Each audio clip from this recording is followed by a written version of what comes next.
The day they were left behind, no one said a word. It was just a silent, cold departure. The humans watched as the massive ship that had carried them to the Class 3 death world slowly rose into the sky, leaving behind the dirt and dust that clung to their boots. The ship, which had brought them here, is now their only way out. But it wasn't coming back. The mission had gone wrong from the start. A failed attempt to gather resources from this hostile world had cost them everything. Their commanding officers, after weeks of uncertainty, decided the soldiers were expendable. In the end, they left them here, stranded in a world that was known for being one of the deadliest in the galaxy. Class 3 death worlds were not forgiving, and everyone knew it. The group of humans stood on the rocky surface, looking out at the vast wilderness that stretched endlessly in front of them. Around them were towering mountains, thick forests full of predators, and wide plains where the ground seemed to rumble with every step of some creature. They were all trained for survival, but none of them had ever faced anything like this before. Sarah, one of the soldiers, was the first to speak. "Well," she said, her voice rough with exhaustion, "looks like we're on our own now." Her words were blunt, but they were the truth. Right.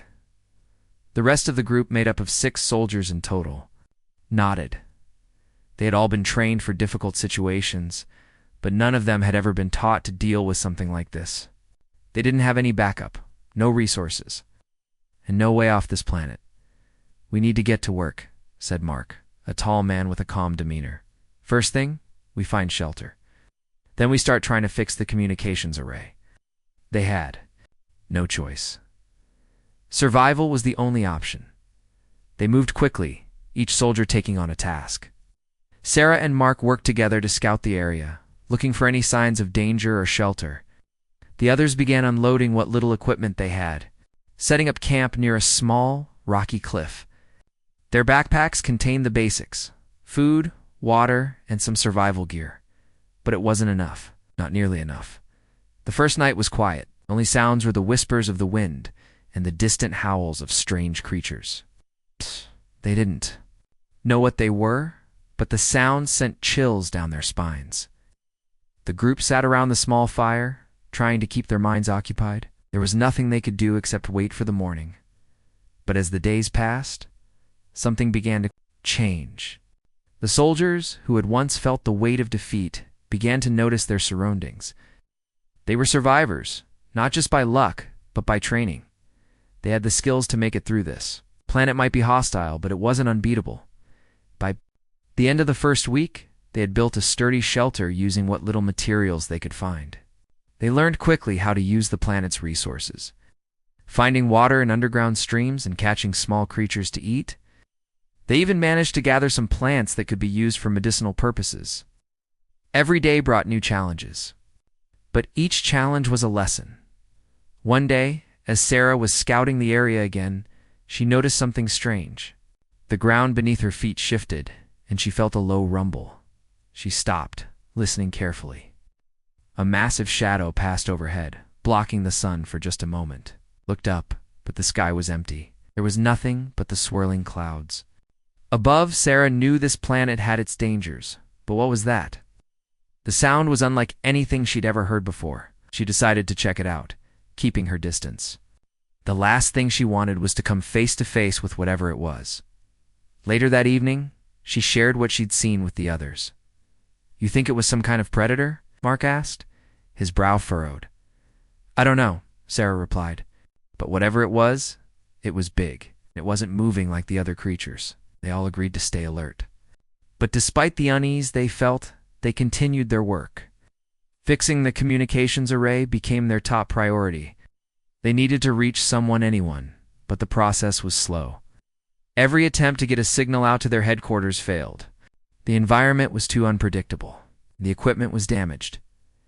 Days turned into weeks, and the soldiers grew used to the routine. They became more efficient at gathering food, setting traps, and maintaining the shelter.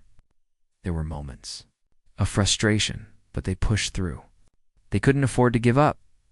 One evening, just as they were finishing their daily tasks, there was a sudden crash in the distance. It sounded like something massive had hit the ground. The group looked at each other, startled by the noise. It was louder than anything they had heard before. Mark raised his hand. "Stay here," he ordered. "I'll check it out." Sarah grabbed her rifle, knowing that whatever it was, they couldn't afford to take chances. Mark disappeared into the shadows, his figure quickly swallowed up by the darkening night. Moments later, Mark returned, his face pale. "We've got a problem," he said. "Something's out there. I don't think it's alone." Sarah felt a cold chill run down her spine. The predators on this world were deadly, but they weren't the only thing they had to worry about. Whatever had just landed, it wasn't natural, and it was getting closer. "We need to prepare," Sarah said. "This isn't just about surviving the death world anymore. We've got something else to deal with." The group gathered their weapons and braced themselves. The real test was just beginning. They had survived the death world, but now they had to survive what was coming next. The noise from the crash echoed through the night. Mark had returned quickly, his face pale, his eyes wide with fear. The other soldiers gathered around him as he tried to catch his breath. "I don't know what it is," Mark said, his voice shaky, "but it's big. Too big." "I don't think it's an animal." Sarah narrowed her eyes. She'd been hoping they could rest for a while, maybe even get some real sleep for once. But that wasn't going to happen now. The planet was full of dangers, and they had just discovered something new. "You mean it's not one of those creatures we've been seeing?" Sarah asked, gripping her rifle. "No, I don't think so. It landed too fast. Something bigger," Mark replied. The group exchanged nervous glances. They had been surviving, adapting, and learning how to make this world their home. But every day brought something new. "Now this? We need to check it out," Sarah said, taking charge. "We can't let it come to us. We'll go see what's going on." The others agreed, and the group set off in the direction Mark had pointed. The terrain was rough, and every step felt like it could lead to danger. The death world had taught them that there was no such thing as safety here. But the closer they got to the crash site, the more uneasy Sarah became. She had never felt anything like this before. The air seemed thick with tension, and the ground beneath them was vibrating slightly, like the planet itself was alive and aware. Something was off. They reached the site just before dawn. The first thing they saw was the wreckage. It wasn't like anything they'd ever seen before. It was smooth, metallic, and unlike any ship or vehicle they knew.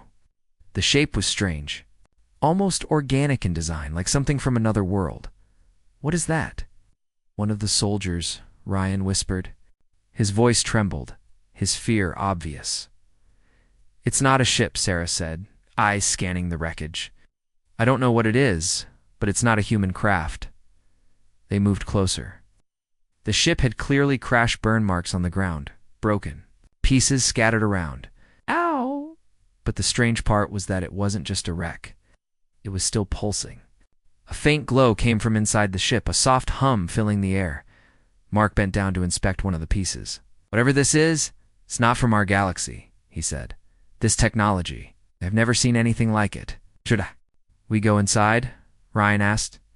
His voice had dropped to a whisper, as though the ship itself might hear him, before anyone could answer. A soft, almost melodic voice echoed out from the wreckage. "Help, Dot." "Please," the voice said. It wasn't loud, but it was clear. Human, alien, it was hard to say. But the tone was desperate. Everyone froze. I think someone's alive in there," Sarah said, her voice steady, despite the fear that crept up her spine. "We need to help them." The soldiers exchanged nervous glances, but didn't argue. They had come this far, and now there was someone or something that needed their help. As much as they feared what might be inside, they couldn't leave.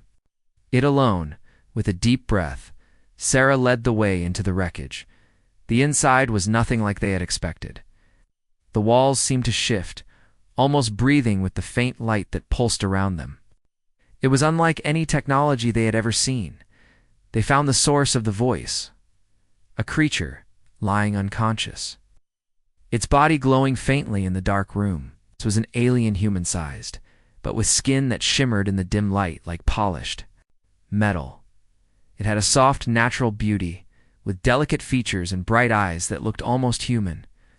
But it was definitely not human. Its long limbs and fine, flowing hair made it look like something from a dream. Something beautiful and otherworldly. Is it alive? Mark asked, his voice full of wonder. I think so, Sarah said, kneeling beside the creature. She carefully reached out and touched its skin, expecting it to be cold or unyielding. But it was warm, alive. Suddenly the creature's eyes fluttered open and it gasped. The soldiers stepped back, their weapons raised instinctively. The alien looked around, confusion in its eyes. You're not them, it whispered. Its voice was soft, almost musical, like the sound of wind chimes. We're not. Your enemies, Sarah said quickly, holding up a hand to calm the creature. We just want to help. The alien studied them for a long moment, then nodded slowly, its gaze falling on Sarah. You're human? It asked, the words slow and careful. Yes, Sarah replied, unsure of what else to say. Who are you? What happened to you? The alien's expression darkened. I am ... lost. My people. I don't know what happened to them. It paused, its eyes shifting to the wreckage. They ... attacked us. Who attacked you? Sarah pressed. She needed answers, and she needed them fast. They didn't have time to waste on mysteries. The invaders, the alien whispered. They came from beyond the stars. They destroyed everything, my people. We fled, but they followed. Sarah and the others exchanged looks. This was bigger than anything they had imagined. The Death World wasn't the only threat they had to face. Now there were invaders, aliens who had the power to wipe out entire species. And they were here. Can you help us? Mark asked, his voice softer now, understanding the gravity of the situation. The alien nodded again, its face filled with sadness. I can, but you must understand. The danger isn't over. It's only just begun. The alien, who had introduced itself as Aaron, sat quietly with the humans, explaining more about the invaders who had destroyed its people. The gravity of the situation weighed on everyone's mind. Sarah had never imagined that a simple survival mission would lead to this, a deadly war between species. With humanity caught right in the middle, we call them the Agros, Aaron said, its voice soft but filled with an eerie seriousness. They are ruthless. They have destroyed countless worlds, and now they are here. Mark leaned forward, his eyes narrowing. How do we stop them? They've destroyed entire species. We don't stand a chance. We need to fight fire with fire, Aaron replied, its gaze hardening. The Agros are powerful, but they have weaknesses. We must strike before they can complete their mission here. Sarah felt a chill run down her spine. They had thought they were the ones in danger. But now it was clear that the real danger was not the planet itself, but the alien invaders. The Agros, and they were coming for everything humanity, Aaron's people, and the Death World itself. Do you know when they'll arrive? Sarah asked, trying to keep her voice steady. They needed to plan. They needed to act. They couldn't afford to wait and hope for a miracle. Aaron's eyes flickered for a moment before answering. They are already here. They've set up a base on the far side of the planet. Their ship is hidden in the dense jungle, far from here.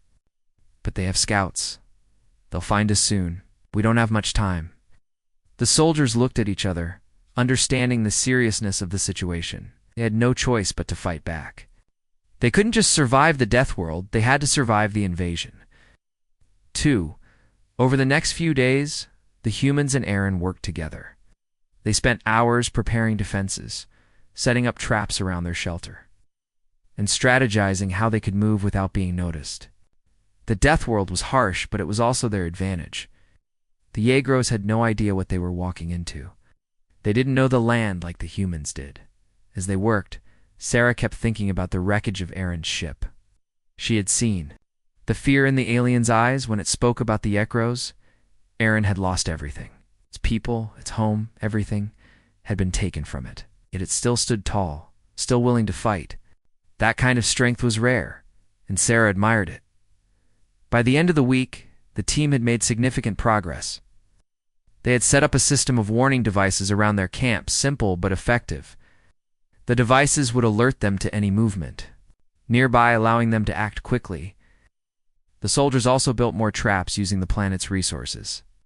They were learning how to use everything the Death World had to offer to their advantage. But there was something that still bothered Sarah. The aggros were coming, but she had no idea what they looked like, how many there were, or what kind of weapons they had. She needed more information, and she knew exactly where to find it. Aaron. Sarah began one evening as the sun set behind them. You said you could help us? What exactly do the aggros look like? What do they use to fight? Aaron hesitated, its eyes flickering with the memories of its fallen people.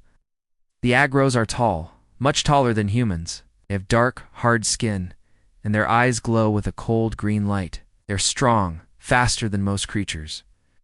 But their greatest weapon is their technology. Technology? Mark asked, a frown creasing his forehead. Yes. They have ships that can travel between stars, weapons that can destroy entire cities with a single blast. They have soldiers with armor that makes them nearly invincible. Great, Ryan muttered. So we're up against walking tanks. Aaron nodded. Their armor is their weakness. It's strong, but it's not perfect. We know how to get through it. But you must act quickly. They discover you before you can strike. They will wipe you out. The group fell silent as the gravity of Aaron's words settled in. They were fighting against a force that had already wiped out countless civilizations.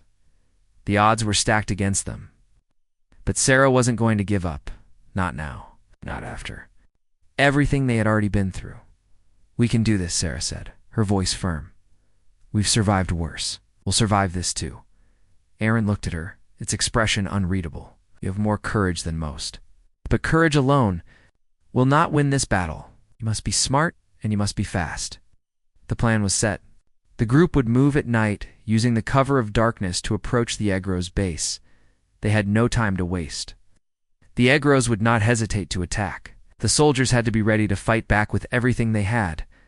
As night fell, the team prepared to leave. Camp was quiet, the sounds of the Death World creatures filling the air. The soldiers gathered their weapons and equipment, checking everything one last time. You all ready for this? Sarah asked, her voice low. But filled with determination. We don't have much choice, Mark replied. Let's finish this.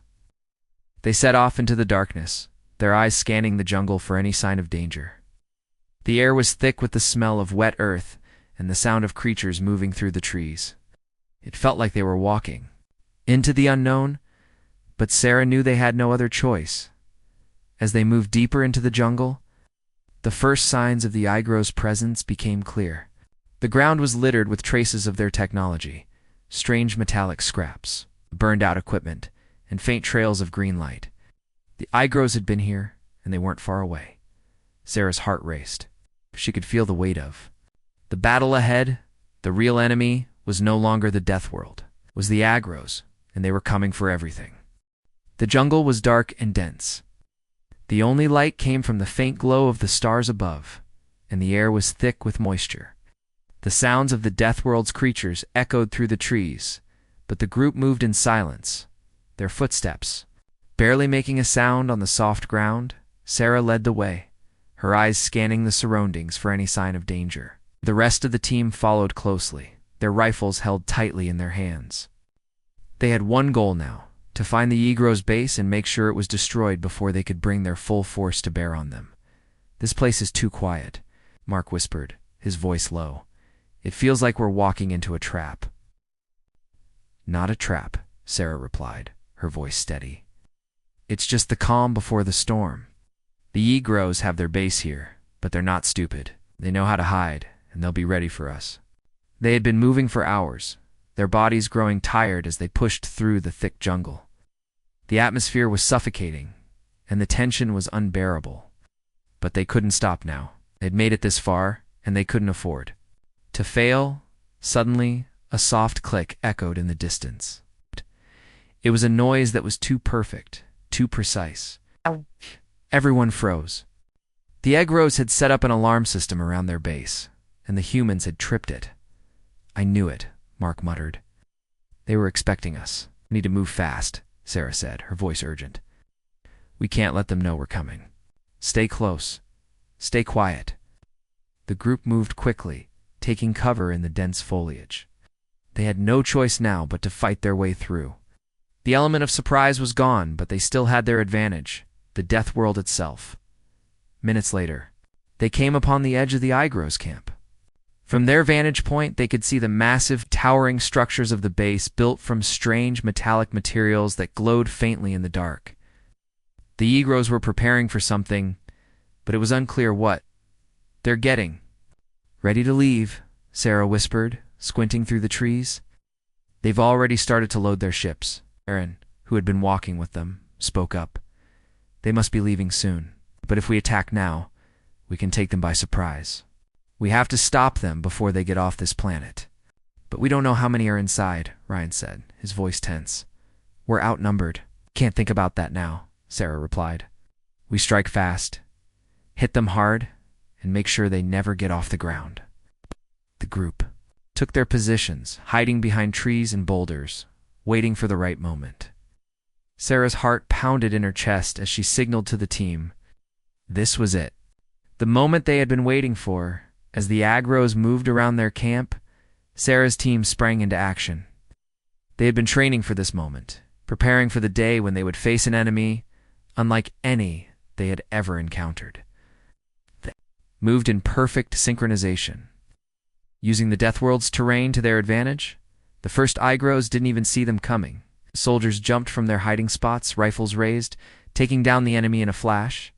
It was chaotic, but they were fast. They moved like shadows, slipping between the trees.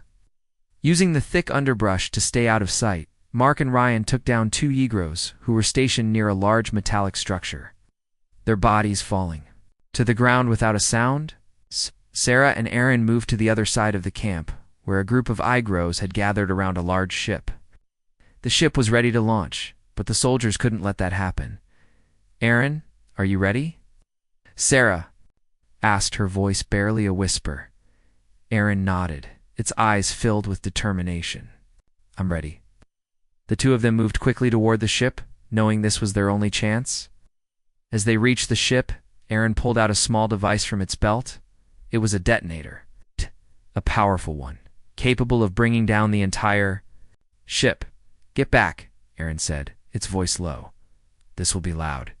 Sarah nodded and backed away, taking cover behind a nearby rock. Aaron pressed the button on the detonator, and for a moment, nothing happened. Then, with a massive explosion, the ship erupted into flames. The sound was deafening, the ground shaking with the force of the blast. Sarah covered her ears, but she couldn't hide the grin on her face. It was working. Yagros had no idea what had hit them. "Move, move, move," Sarah shouted as she dashed toward the wreckage of the ship.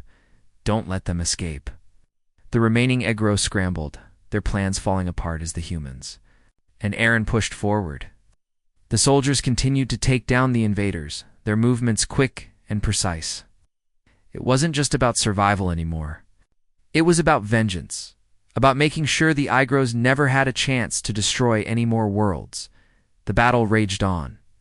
The Igros fought back fiercely, but the humans were relentless.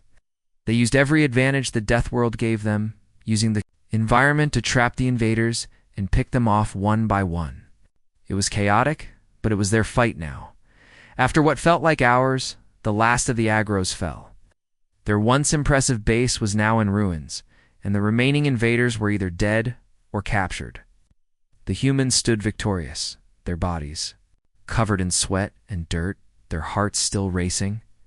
"We did it," Mark said, breathing heavily as he looked around the destroyed camp. "We actually did it." Sarah looked at the remains of the Agros ships, the fire still burning in the distance. It had been a hard-fought battle, but they had won. They had stood up against an enemy that seemed unstoppable and fought back. With everything they had, Aaron stood beside Sarah, its eyes somber but filled with pride. "You fought well," Aaron said. "You have proven that no one can underestimate humans." Sarah smiled. "It's not over yet, but we've sent a message. The galaxy isn't ready for what humanity can do." And with that, the soldiers stood, tall, knowing that this victory was just the beginning of something much bigger. The battle was over. The sounds of gunfire and explosions had faded into the night, leaving only the crackling of distant fires and the quiet hum of the jungle. The humans and Aaron stood in the ruins of the aggro's base, breathing heavily there, bodies covered in dirt and sweat. It had been a brutal fight, but they had done it. They had driven the aggros off the planet, at least for now. "We did it," Sarah said, her voice barely more than a whisper as she wiped the sweat from her brow. "We stopped them." Us. But even as she said the words, a nagging feeling lingered. In her mind, they had won the battle, but Sarah knew that the war was far from over. The aggros weren't the kind of enemy to give up so easily. They would come back, and when they did, it would be with more firepower and more soldiers. Aaron stood beside her, its alien eyes focused on the wreckage. "This is not the end," it said softly. "The aggros will return. They will never stop until they have conquered this world." Sarah nodded, knowing that Aaron was right. The aggros had set their sights on this planet, and they would not rest until they had it under their control. But the humans had a new ally, now an alien, who understood the enemy better than anyone else. Together, they had a chance to make a stand. "Then we'll be ready for them," Mark said, his voice full of determination. "We won't let them take this world, not without a fight." The group gathered together, forming a tight circle around the wreckage of the agro's ship. They had lost several soldiers in the battle, and those who remained were bruised and battered, but their spirits were high. They had done something no one had thought possible. They had stood up against an invading force and won. "We need to start thinking about the next step," Sarah said, her voice steady. "We can't just wait around for them to regroup. We need to keep fighting, keep pushing them back." Mark nodded. "Agreed, but we'll need help. Can't take on the entire Ygro's army by ourselves. We can reach out to other survivors," Aaron suggested. "There are others like me alien races that have escaped the Ygro's destruction. They will listen. We can unite. We can build an army strong enough to take on the Agros." Sarah looked at the alien, surprised by the suggestion. "You think we can convince other species to join us? After everything the Agros have done?" Eyes glowed faintly in the dark, filled with a mixture of sorrow and hope. "If we don't unite, we will all fall. The Agros are too powerful for any one species to defeat alone. But together, we can fight back. We must." It was a bold plan, but it was the only plan they had. They could convince other alien races to join them. They could create an alliance strong enough to stop the Agros in their tracks. It wouldn't be easy, and it wouldn't happen overnight, but it was their best chance. "All right," Sarah said, her voice filled with resolve. "We'll make it happen. We'll reach out to anyone who will listen. The Agros won't know what hit them." The group set to work, gathering what little equipment they had left and preparing to leave the wreckage behind. They couldn't stay here forever. The Agros would soon realize that their base had been destroyed, and when they did, they would come looking for answers. As they traveled through the jungle, Sarah kept her mind focused on the task ahead. They had to find allies. They had to rebuild what they had lost. But even as they walked, Sarah couldn't shake the feeling that something was missing. She didn't know what it was, but it felt like there was more to this war than just the Agros and their invasion. She didn't have much time to dwell on it, though. The jungle was full of dangerous creatures that could kill with a single swipe of their claws. Predators that stalked through the underbrush, waiting for an opportunity to strike. The humans were used to it now, their senses heightened as they moved through the thick trees, scanning for any signs of movement. The day passed in a blur of effort and survival. By nightfall, they had found a new place to set up camp, a hidden cave deep in the jungle, far from the Agros' reach. They needed to rest and regroup. Tomorrow, they would start their search for allies. But for tonight, they could afford to sleep as Sarah lay on the cold, hard ground. She stared up at the dark ceiling of the cave, her mind racing with thoughts of the future. They had won the battle, but it had come at a cost. They had lost soldiers, and the Agros were still out there. But as long as they had hope, as long as they had each other, they had a chance. The battle was far from over. But Sarah knew one thing. For certain, the humans had proven something today.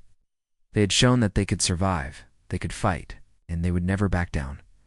"Tomorrow we start a new chapter," Sarah whispered to herself. "And this time we're not just Surviving. We're winning. The jungle was quieter now. Sounds of distant creatures faded into the background as Sarah and the others gathered around their small campfire. The day had been long, filled with hard work and planning, but tonight, for the first time in a long while, there was a sense of calm. They had made their choice. Tomorrow, they would begin their mission to find allies. Aaron had led them to a small clearing where the alien races who had fled the Igros might be hiding. The group's hope rested on uniting these survivors. It wasn't just about saving themselves anymore. It was about stopping a threat that could destroy everything humanity, Aaron's, people, and the entire galaxy. Sarah sat quietly beside the fire, staring into the flames. Her mind was racing, but she didn't speak. She didn't need to. Her team understood what was at stake. They had all seen the horrors the Yakros could bring, the destruction, the suffering, the loss. They had witnessed it all in just a few short weeks. But they had also seen something else, the strength of the human spirit. It wasn't just about survival anymore. It was about fighting back. Mark sat beside her, his face tired but determined. "We're ready for whatever comes next," he said, his voice low but filled with confidence. "We've survived worse, and we've learned. We've fought and we've won." Sarah nodded. "We have. But this time, it's not just about fighting for ourselves. We're fighting for something bigger. For everyone who's been affected by the Igros, we can't stop now." The others gathered around the fire, listening closely. Aaron was sitting a little farther away, its eyes glowing faintly in the dark. The alien hadn't said much since the battle, but Sarah could tell that it was just as determined as the humans. "We all have a reason to fight," Sarah continued, her voice growing stronger. "The Yigros don't just destroy worlds. They erase everything, cultures, histories, entire species. And we're not going to let that happen." Ryan, who had been quiet until now, spoke up. "We've already taken out one of their bases, but we can't do it alone. If we can get to those survivors, unite them, then we stand a real chance of pushing the Yigros back." "There's one more thing we need to consider," Mark added. "The Yigros are ruthless. They won't stop until they've conquered this world. And if they can't take it, they'll destroy it. We have to be smarter than they are. We have to be ready for anything, which is why we need to get to those survivors," Sarah said, standing up. "We can't wait any longer. Every second we waste gives the Igros more time to regroup. If we wait too long, we'll be too late," the team agreed. They packed up their camp quickly and silently, knowing that they couldn't afford to be seen by any Igros scouts. The journey ahead wouldn't be easy, but they had no choice. This was their mission now, and there was no turning back. By the time the sun began to rise, the group was moving once again. The jungle was dense, and the air was thick with humidity, but they kept their pace steady. They were heading for a rumored hideout of alien survivors. If the Agros had attacked as many worlds as Aaron said, then there had to be others who had escaped and were now waiting for the chance to strike back. The group moved cautiously through the jungle, alert for any signs of the enemy. The Death World, though beautiful in its own way, was dangerous. Every step they took felt like it could lead to a trap.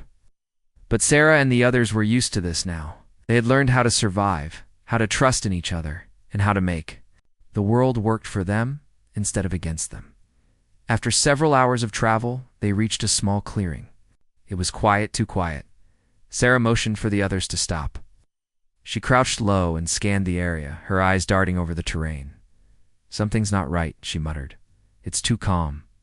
Just then, a figure stepped out from behind a large tree.